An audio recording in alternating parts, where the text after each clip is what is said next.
welcome to the podcast and the webinar. This is the Muslim Care Center, Muslim Food Bank, and Aspire webinar to highlight the great work of our community partners. In this episode, we have EMBERS, and we have Marcia Nozick, and we have Lynn Tapper.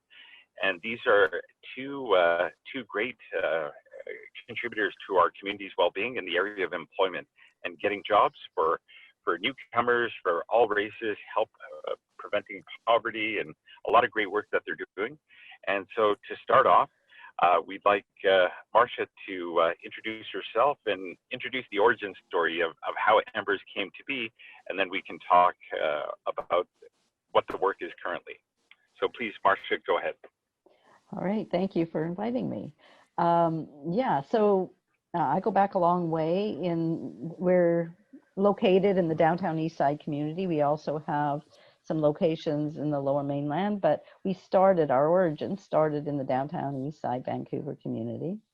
My background, the focus of my background has been community economic development. So it started in about the year 2000, and we were looking at this neighborhood, this particular neighborhood of about 20,000 people. And, so many, it's such a diverse community. It's racially diverse, it's culturally diverse. The newspapers would just paint it like it was one, just one character, and just a bunch of people who didn't have any capacity and were causing crime and drugs. But I lived in this neighborhood, and I knew how many different types of people there were, and diversity here is one of our biggest assets. It's a richness that creates a lot of actually social cohesion in this neighborhood. So when you started to drill down, you saw that there were people who were in this neighborhood that were trying to get back on their feet. There were a lot of newcomers to the neighborhood, people from other countries, and you end up in the downtown East Side because there's affordable housing here. Maybe you don't have a job yet, and you're not, this is the only part of the city where you can maybe land on your feet to begin with. You maybe need shelter, and this is the place where so many people who are coming from other countries, also people who are coming out of prisons, people who are who may have had an addiction and have gone into addiction treatment. There's a lot of addiction treatment centers here, and they've come out and they're looking for what to do next. There's people on disability, again, because it's affordable to live here, lots of people with disabilities here. So it's a very diverse, a lot of artists, a lot of indigenous people, disproportionate number of indigenous people live in this community. And we realized that a lot of people had a lot of capacity to work, to do things, be productive in life, but there weren't a lot of opportunities for them. And so it was from that perspective that I started EMBERS. We incorporated in 2001, and the mission is to create employment and economic opportunities for people who are marginalized or living on low incomes and who don't necessarily fit the mainstream, and people who are starting over. So we've really focused on that. In 2008, we started out doing micro enterprise development. We've helped like some 800 entrepreneurs, low income people, to start small businesses.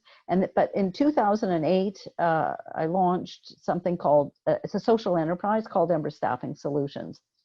And that was to have a greater social impact for greater numbers of people, and to create opportunities for people to bridge back to work. So this is a temporary, we call it temporary, but it's an employment agency. It runs like a regular business, a staffing company. But we chose this model because it allows for flexible work opportunities. So people might be coming from a background that maybe they're studying English and at nights or during the days, or maybe they're coming out of prison, they have to meet parole officers, or maybe, so they can't work at a 40-hour-a-week job.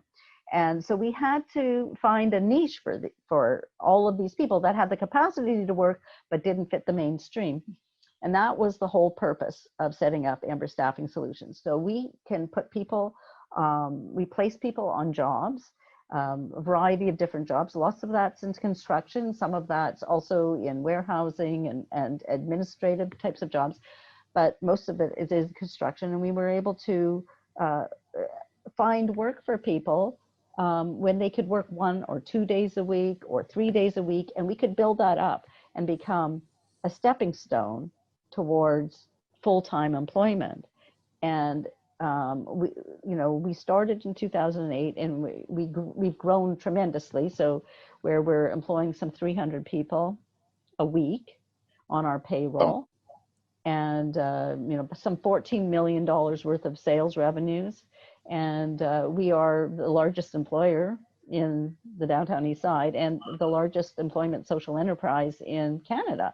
So we've been able to have a tremendous impact. And along with that, and this is where my wonderful friend Lynn comes in, along with that, we have developed support programs. So it wasn't just good enough to find somebody a job, but these are people who are facing barriers to employment. There's lots of barriers.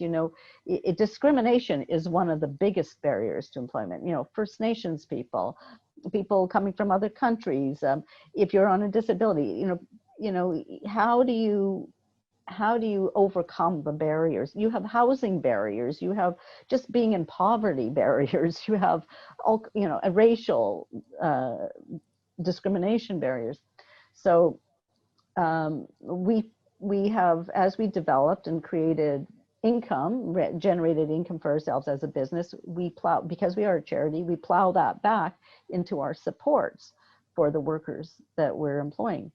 And some of that is, we provide equipment, PPE, because that's very expensive, and it's a barrier to even getting a job if you don't have that yourself.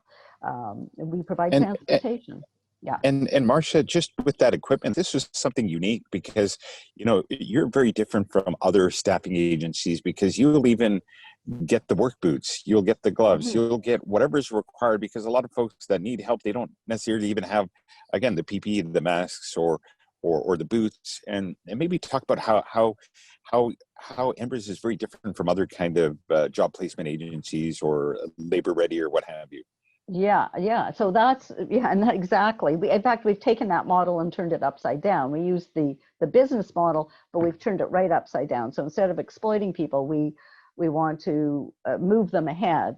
And so, yeah. So right from the start, we recognized, a pair of boots costs more than $100. A lot of people who are maybe here new or who are living in shelters, or they can't afford it, so they have no opportunity right there. So we realized, okay, we're going to have to buy boots. We created a tool lending library. Even carpenters, we've got the hammers. We got the basic equipment for people to go out if they have a skill, or even if they don't have a skill, just to get onto a job site.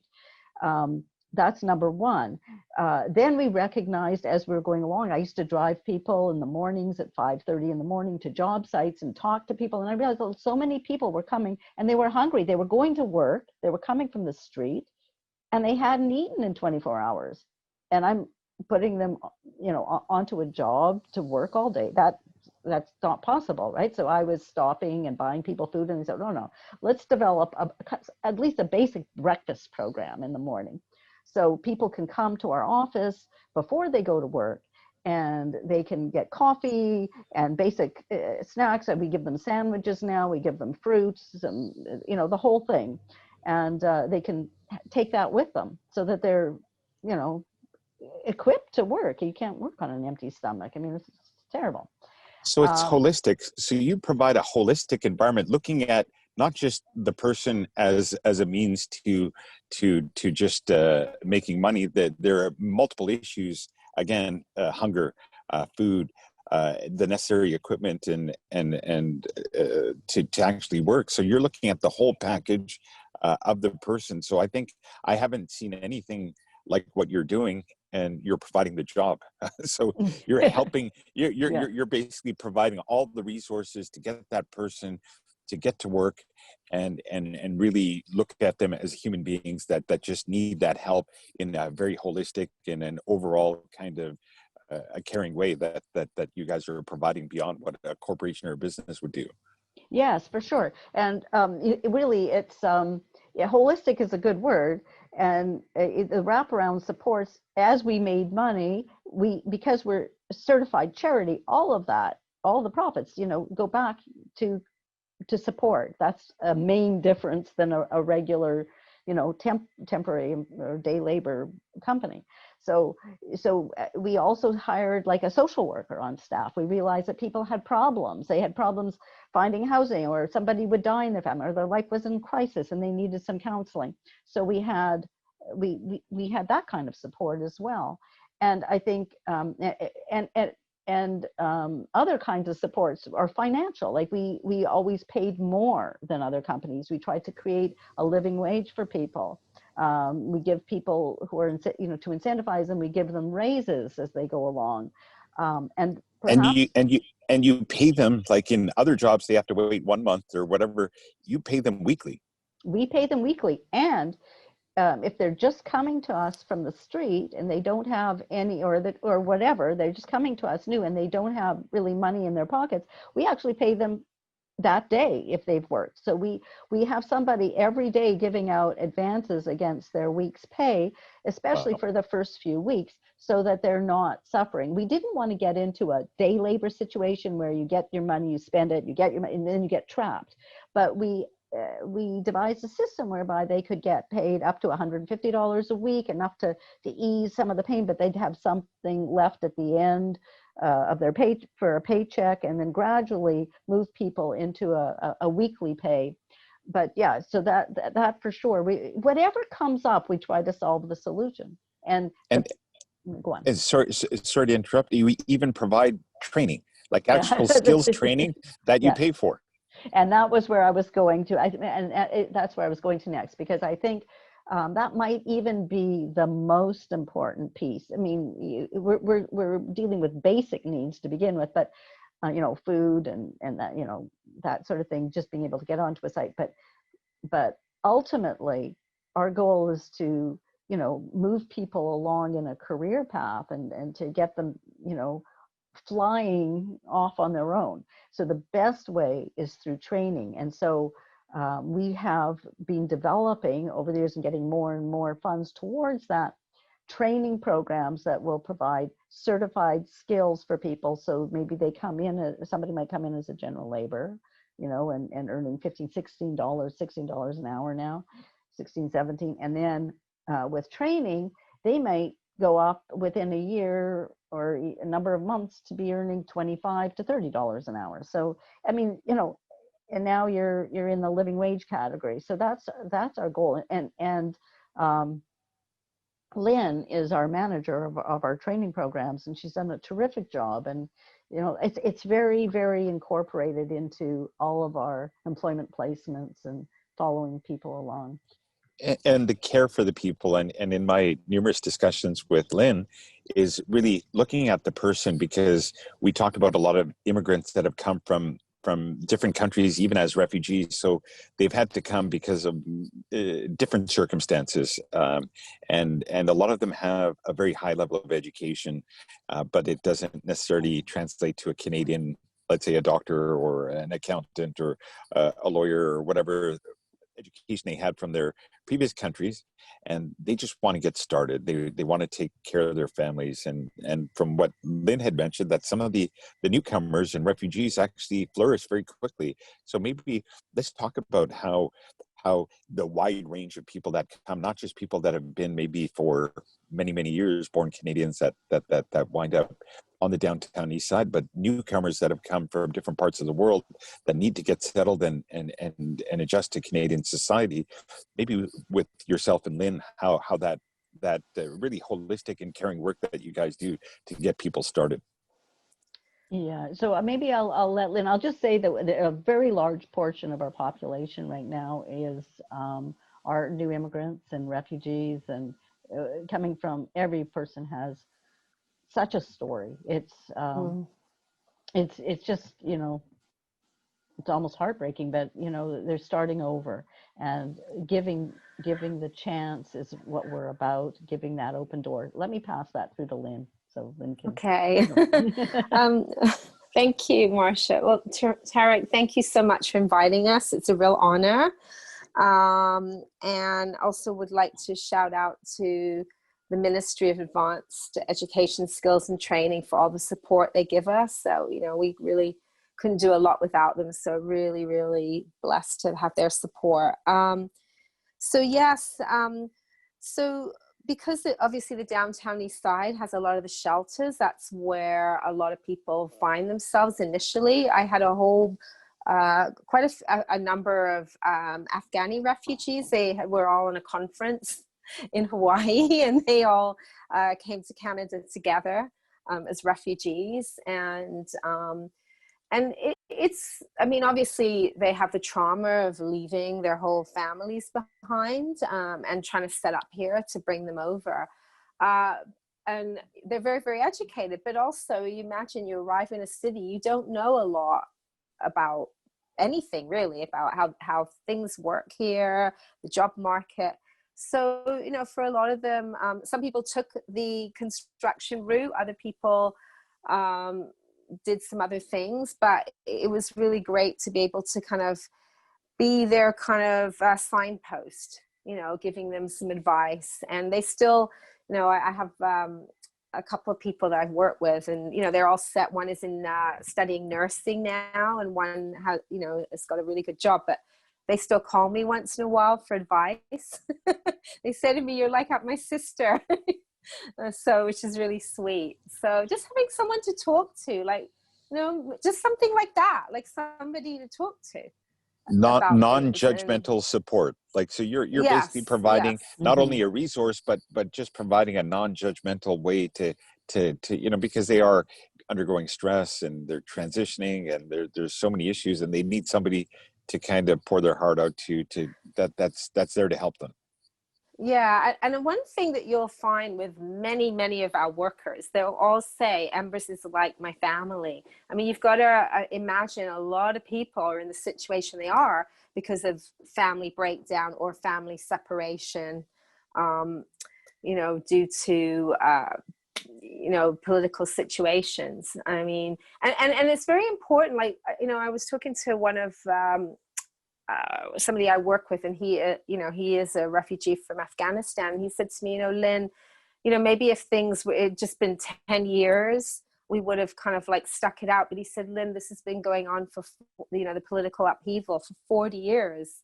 Nothing's going to change. It's really heartbreaking, you know? And so, yeah, I've learned a lot of things. I've learned so many things. And you know, another thing which I thought was very interesting, I worked with another refugee from Afghanistan. He said to me he was actually shocked by what he saw on the downtown east side. He said, I've never seen that kind of homelessness. And so, yes, even though someone's come from a war zone, right, mm-hmm. like they're dealing with different problems and different things they've never been exposed to before. Like they found it quite shocking.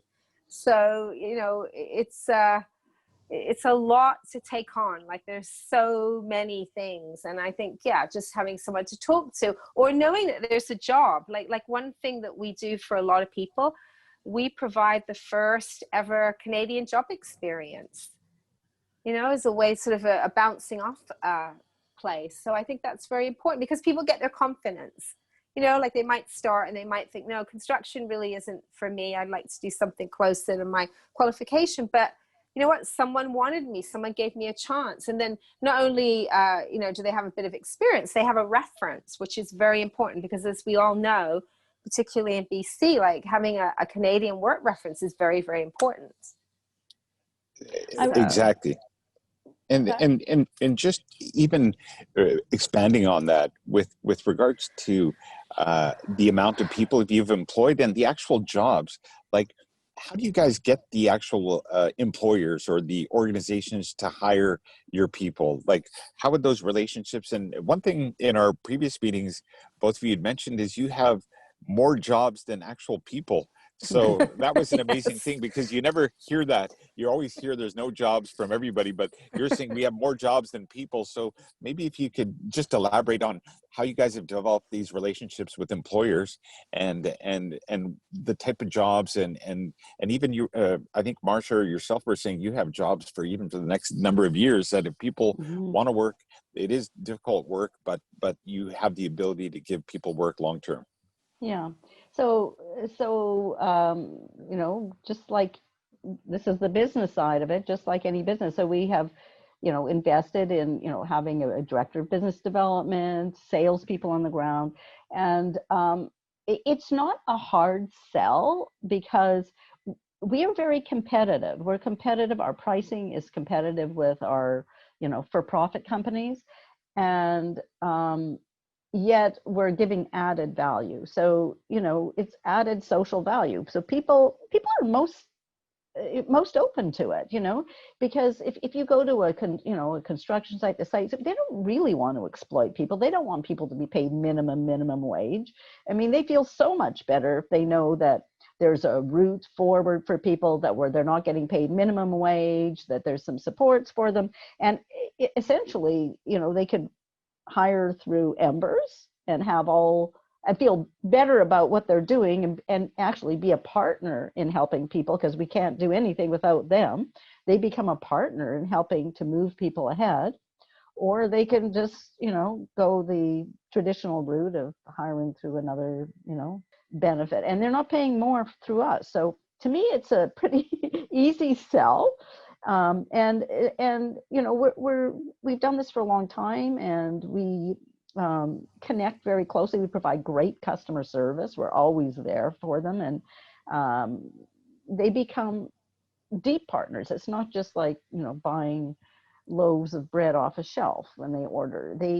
We work for deep partnerships with companies that align themselves with the same kind of mission, that, you know, with our mission. And I think that's really important. So we become, you know, I mean, it's not been easy to begin with. It was very difficult, because nobody knew who we were. And as a result, as over time, we've developed a very positive reputation in the whole industry. So that's also, of course, a very good sell, because they know they're going to be hiring people that provide them with the support, and having a training program behind that. If they see somebody and they would like to train somebody up, say, to become a hoist operator on their site for the future, because they think this person's really great, we'll do that for them. We'll pay for that training. So that's, you know, there's a lot of areas of overlap in our partnership. It's you know, we couldn't do it without our businesses. So I think some of it is recognizing what they're doing as well. And an investment in the people. If one person has some aptitude to do something that has a better skill and potentially more income earning potential, you'll kind of look at the longer view, that this person is starting at maybe at the base or kind of beginner, and then if the aptitude is, hey, there's some skill set that this person is inclined towards, and then investing in that person to develop that skill set to earn more money. Absolutely. And can I just say, one thing that's amazing about the construction industry, it's actually a very inclusive industry. You know, they don't really care your background, where you come from, your experience. What they care about is attitude. And everybody, regardless of where they're from and their background, can have a good attitude. They just want someone who show up every day and be on time. And the skill set you can train. And so it's a very low barriered kind of employer, the whole industry. But what's also good, if you've got the right attitude, you can move up very quickly. A lot of people don't really understand how diverse construction is. I mean, I've worked in the industry for years without ever having to pick up any tool and build anything. It's so diverse, you know, in the management side, the logistics, procurement, training, learning and development. It's a very robust business. So it offers a lot of opportunities. So even if someone, say, has come, a new Canadian has come in and they're very educated, there are some very, very good jobs. I mean, and you know, when you think about the construction industry in terms of worldwide, it's a massive employer. Like it churns the world's economies to some extent. So I think it's about looking at it differently than what people think it is. I'd like to just mention, for an example, I think it would really be helpful, just talk about who came to us in 2016. Yeah. And somebody who came from, I can't remember which country, but he had come with his parents, and he was married. I don't know if he got married in Montreal or here, but he lived in Montreal for a couple of years, and then just horrible things happened to him. Like he lost his wife, both of his parents within the space of a few months, and he just spiraled downward. He came from he was a white collar worker. I think he was working in technology, in IT. I think he was doing sales or something like that. And but this devastation just threw him right over the edge, and to the point where he tried to take his life. And it was a very, very long haul trying to get back out of this deep, deep depression. I mean, he had thrown away all of his identity papers, never mind just getting that back took years. I mean, because that was it for him. But after a while, he had a team of, you know, workers working with him, from social workers to counselors and that. Somebody said, you know, you should come to EMBERS. You know, it'd be good for you to get out. I think you're ready to step out in the world. So he came to us, and so interesting, you know, he was a white collar worker in his past. He hadn't worked for a number of years, and he came to us, and he, you know, we had construction jobs, and he said, well, you know, okay, we can, you know, give you a general labor job. And he tried it, he tried it, and he was like, oh, you know, when you talk to him now, he said it was so difficult, you know, just, you know, the dirt on his fingers, and using a, outdoor toilet, and, you know, the language on sites, and the, you know, the roughness, and, you know, the whole bit. Like it was really difficult. But he started to, and he was sore, but he would work a day here, a day there, and we were able to work with him when he was ready to work. Sometimes he would just retreat, and then he'd come back to us. But he always had a great attitude. Getting back to what Lynn was saying, people loved him, but he suffered from anxiety. But we worked with him with his anxiety, and when he could work, we were able to put him onto jobs, and gradually started to work more and more. And then he said, he actually went back to his counselor. He said, this physical labor, even though he was from a white collar job, this physical labor was, I guess, shocking his system and getting him out of himself. It was helpful. He said, this is actually my therapy. I feel better when I'm working, which is, who'd expect that? So over time, over a few years, we trained him up. He became, eventually he was able to work 5 days a week. And one of the companies hired him on permanently with their company. And then they trained him further. He became a construction safety officer on site. And, and he was working, phoning us for laborers. He now is working. And then he phoned me a few months ago, and he said, oh, Marcia, what should I do? Because he needs that support still. He's still part of the EMBERS family. And this is a few years later. He says, Marcia, what should I do? The company wants to send me back to school to become a project manager. What do you think I should do? I'm really nervous. I feel a lot of anxiety. I said, do it, do that. Of course. And so he's going back to school to become a project manager, and he'll be back in a white collar kind of job. But he has been, really, he's doing wonderful now, and he doesn't think about his horrible past. He only thinks about the future, and he only, he's flying. He's doing wonderful. So that's what we can do for somebody. And Yeah. And you know what? It's morale, the morale of a human being, right? And I think this is why your reputation it, amongst employers is you're helping that person with their confidence, their morale, their training, the love, the compassion, the support, the respect that human beings need to function, and by providing that, that gives the morale for ideally the employer to have, you know, somebody who's in a good state of mind to do the work and be positive and have a good attitude. And all of that is as a result of that kind of compassion and respect and support you're providing these individuals to get back on their feet, because it's not just about the actual work itself. The human being's emotions need to be nurtured as well. And I think that's, in my view, from just looking at it objectively, by providing that compassion and support is helping that attitude and that positivity and the commitment from these employers to provide jobs for these people that you're really helping in multiple ways to get on their feet. Yeah, I think you make a really, really good point. It's morale. And what I think underlying this is what I've seen, like, it's almost like miracles happen when people work. I mean, work is a source of income, but you see so many changes. Like, so if you look at, you see that he's built confidence in himself. He's built connections. He has friends now on from his workplace. He's got some connect. He was isolated before, socially isolated before, and he had no confidence. So he's built that. He's built stability, and he has a future. He's looking forward. Before, he couldn't even think from one day to the next. Now he's looking at his future, how he can develop himself, and that kind of thing. And he has other people behind him.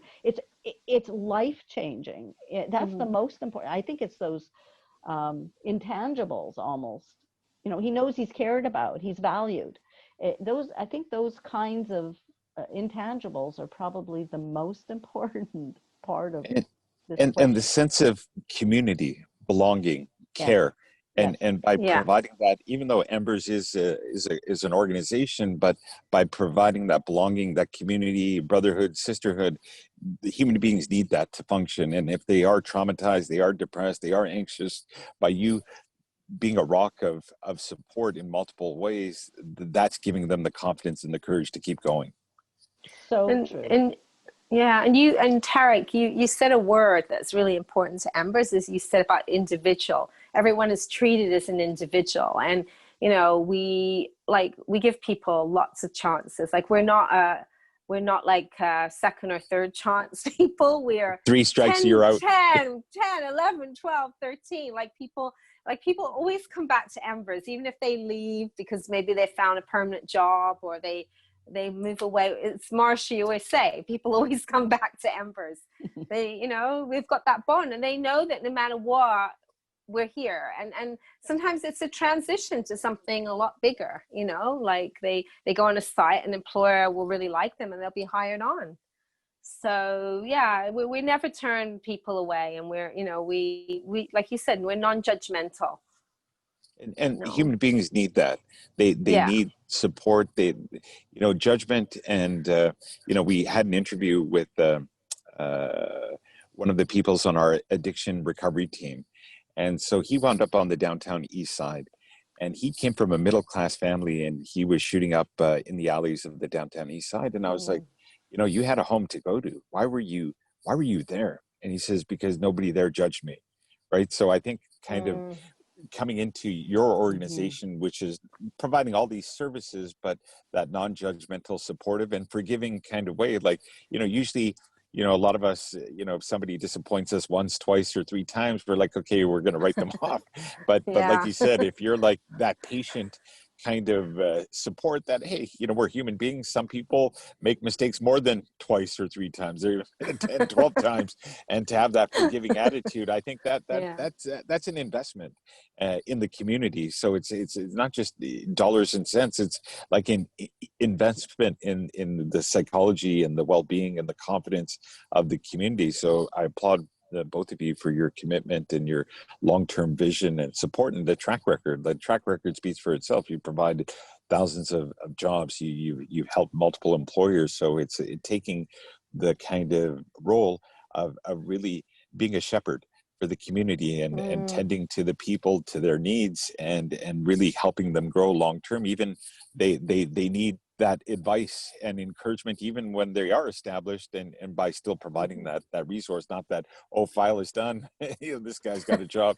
we're gonna keep helping them along the way, which is admirable. It's really, again, when people are looking for solutions, right? Everyone talks about the problems on the downtown east side, and very few have really mentioned solutions. But the solutions you're providing, especially you guys, are right there. You're in the heart of where the issues, the fentanyl crisis, the communities that have had systemic racism and kind of economically disadvantaged because of systemic reasons. But by kind of having that long-term commitment and really addressing the core issue is again that feeling of belonging, community support, forgiveness, and to help economically. Like it's a full package.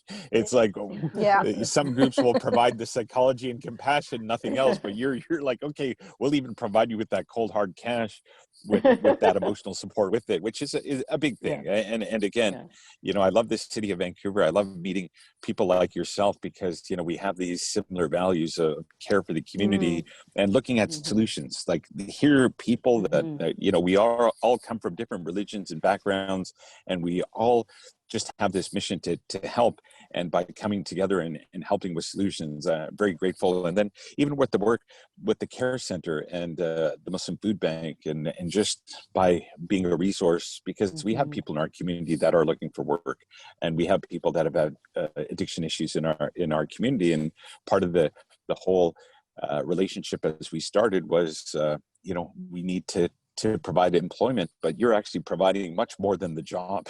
You're providing that human support, which I think it's hard to quantify in a bullet point kind of thing, but that compassion is really what people need to really, especially if they're in trauma, if they're in some sort of issue. And I think what you said earlier in the conversation, Marcia, people tend to look at people on the downtown east side in a one view, that they're all like this because they want to be, but it's much more nuanced than that. And I think people don't realize until, the kind of work that you guys are doing. And that's why we wanted to highlight kind of the nuances of the work that you're doing. But you'd said one thing in a previous meeting, Marcia, about kind of the spark of the inspiration, the spark of like going to a meeting where talking about solutions. Maybe if you could just revisit that, because I thought that was an interesting way of part of the origin story of how EMBERS has got to where it is. Yes, for sure. Yeah, it's very interesting. So in the very beginning, I was more of a community organizer before EMBERS was established. We were doing a lot of community meetings and looking at strategies that and reaching out to residents and people in the downtown east side to look at what kind of community solutions there were that could create economic opportunities for people, and trying to get it.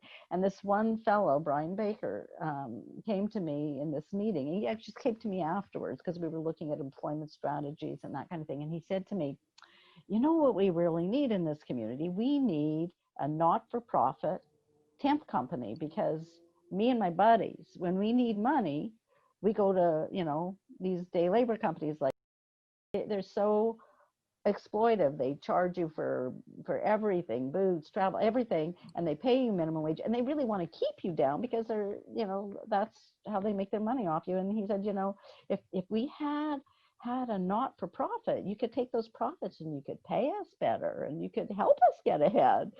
And it was like the lights went on at that point. It was like, wow, a light bulb went off in my head. I said, oh, Brian, can you write that down on a little piece of paper? And he did. And it really was, I have to credit him, it became the kernel of the idea, because you looked around and you said, what do we have in this community of 18, 20,000 people? We have a lot of people who aren't working well, and who have capacity to work. And how can we create that? And he came up, he said, yeah, well, this is how we work. We work through temp agencies. So we said, wow. So we started the whole process. Maybe we can turn around this model and make it a socially responsible way of employing people. And I actually employed him and a bunch of other people in the downtown east side to do our first market research on what if when we were building our business plan, because we wanted So this. it was like a divine revelation, like that spark, that kind of, and then the person that kind of provided that aha, you helped them, like it basically, that spark just wound up helping him and the people there. So it's amazing, like the desire to help, and then it becomes formalized and it becomes an institution. I'm sure at that moment you didn't realize how big it would become. No. And the impact that you would provide. No. But it was the right way, because it's organically grown. It has, and we've, it's just so successful, and we want more. That you're on the right path, because it just happens. It works. Well, you know what? Again, just speaking for myself, like just getting to know you guys for the last few months, just a lot of respect for your work, a lot of amazing work that you're doing. The solutions, right? Every newspaper talks problem. You guys are on the ground, solution, day in, day out. Not just the dollars and cents, but that human compassion and respect and forgiveness that human beings need, because we're all human beings, and providing that human compassion is really, again, I think what makes your EMBERS model very successful. So again, thank you, Marcia. Thank you, Lynn. Now, in closing, thank you. Closing, any final comments or things we haven't talked about that you would like to just for everybody to take home to conclude our discussion? We've got jobs. Come and meet us, contact us. We got jobs. We've got lots of jobs. We've got lots of training. Yeah, and we do have access through in other parts of, like in Surrey and New West, in Fraser Valley.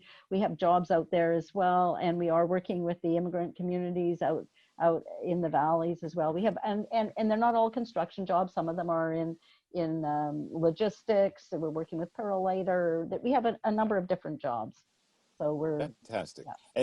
And even just people that are, looking for work. They may not be on the downtown east side, but they're looking for work, and they at the moment, they're putting their resumes out and they wanted to try and get a job. And for those folks that may not necessarily be from the downtown east side, but are just folks looking to just get a job, maybe we can talk about that a bit.